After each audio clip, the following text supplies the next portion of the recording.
ஏன்டா சோகமா இருக்க? இந்த கர்ரீஸோட லைஃப்ல இன்னைக்கு நான் சோகத்தின் விளிம்புல இருக்கையா. ஏன் என்னாச்சு? 3 மாசமா முயற்சி பண்ணியும் மங்களமேனிய மேரேஜ் பண்ணிக்க முடியலையேன்னு மூட் அவுட்ல இருந்தேன். இத பார்த்த அந்த திகில் ராஜு, இதுக்கு என்கிட்ட ஒரு பரிகாரம் இருக்குடா, அத நீ பெர்ஃபெக்டா பண்ணீனா அதுக்கப்புறம் மங்களமேனியே உன்னை பார்த்து மெஸ்மரைஸ் ஆயிருவான்னு சொன்னான்.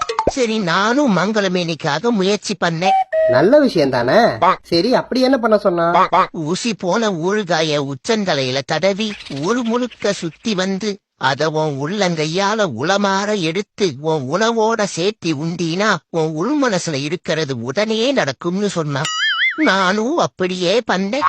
ஆனா பெர்ஃபெக்டா பண்ணதுக்கு அப்புறம் தான் தெரிஞ்சது அது ஒரு பிராங்க்னு. ஒரே அசிங்கமா போச்சியா. அதை விட உச்சி மண்டையில ஒரே எரிச்சலாயி பட்டெக்ஸ் பக்கம் ஓவரா புகைச்சலாயி இப்போ நிக்காம போகுது ஆயி.